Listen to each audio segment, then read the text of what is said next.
A businessman from the UAE was recently traveling in Cleveland, Ohio for a medical procedure. And apparently someone working at the hotel clerk, was alarmed by the fact that he was wearing garb that is associated with Muslims. So she automatically assumed that he must be a terrorist, and she alerted her family members, who then later called 911. Then police showed up to the scene, and watch what happened. Get on the ground! Get on the ground!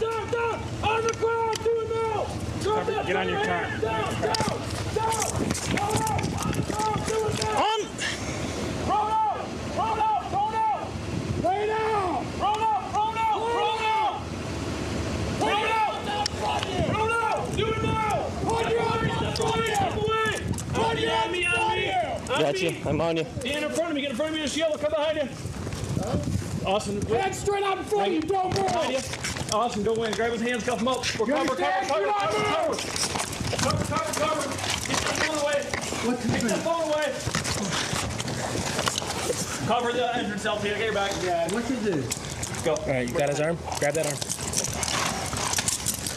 You good? Here. So the businessman that the cops tackled there without asking any questions, they showed up to the scene with their guns drawn, was Ahmed Al Menhali. And again, he is not a terrorist. He hasn't done anything wrong. He's from Abu Dhabi, and he was here for a medical procedure. That'll show. He then needed further medical procedure. Yeah, he did. So apparently when they finally searched him and they realized he didn't have any weapons, he wasn't doing anything wrong, he was a totally innocent individual, they let him go. They had him stand up, but then he collapsed to the ground, and then he had to be rushed to the hospital, and he got treated for minor injuries. He's okay. But the hotel clerk apparently sent text messages to her sister saying she had seen a suspicious male in the lobby with multiple disposable phones and was feeling panicky about it. The sister then called the police. The clerk's father apparently also phoned the police, saying she was terrified and had locked herself in a bathroom. She also had alleged that he was saying positive things about ISIS or hailing ISIS, just totally made it up. And so, yeah, look, he doesn't speak English. This could have been a disaster. They could have just straight out killed him. Yeah, one of the few things he said is, this is not good to the cops, right? And he said, I'm a tourist, which then scared me because they might have thought terrorist instead of tourist, and he's lucky to be alive. So now, the two things about the clerk. He said she claimed that he was, quote, pledging his allegiance or something to ISIS, as you pointed out. How would you know? There was a story about a guy or a woman on a plane who also freaked out. Oh, he's speaking Arabic. He said inshallah. Yeah, right? inshallah. So I think he said ISIS. Or I think he said something, but you don't speak Arabic. So how would you know what he said in Arabic? Yeah. So, but they hear anything in Arabic, they're like, ISIS! I think I heard ISIS. But the woman this clerk, then eventually, as Anna pointed out, locked herself in a bathroom. See, that's the perfect symbolism for what's happened in this country.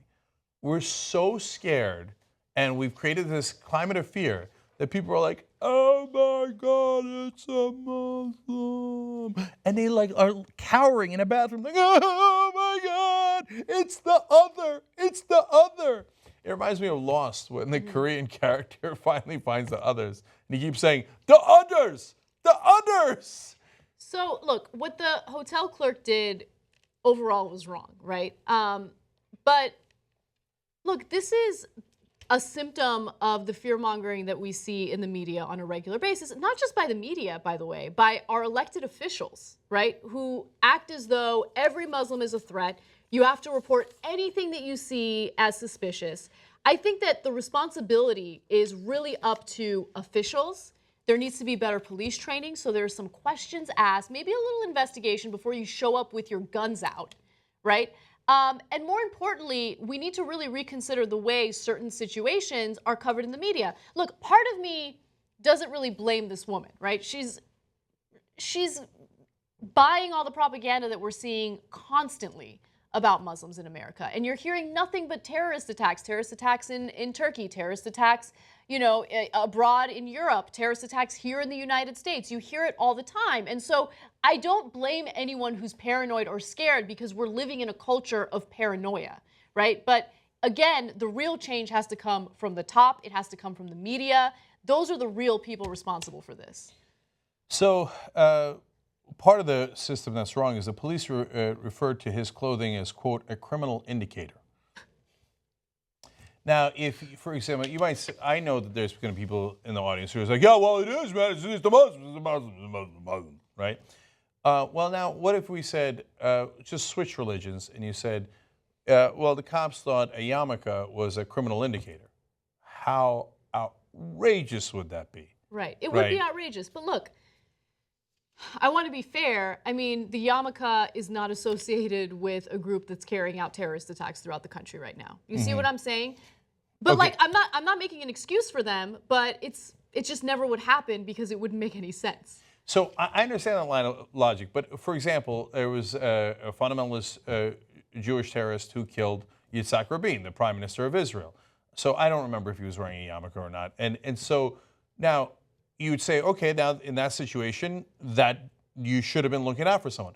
But then the problem is, there's a lot of people in Israel who wear yarmulkes. So you're getting into the wrong thing. It's not the yarmulke's fault. You should be looking out for fundamentalists. And fundamentalists have certain behavioral traits that you might be able to track. Same thing over here. The problem is in the Arab dress. And by the way, on 9/11, they didn't come dressed as Arabs.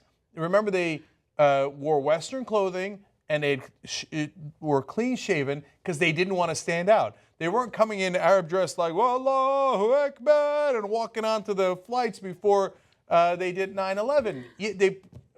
So it's not like they're going to come in there waving like a battle flag before they do an attack. Now, they might in the Middle East, and then you'd say, okay, now, in the Middle East, in a Baghdad bombing, a guy might have been dressed like that, although, again, it depends on which country you're in. But then a lot of people are dressed that way, which goes back to the Yigal Amir point.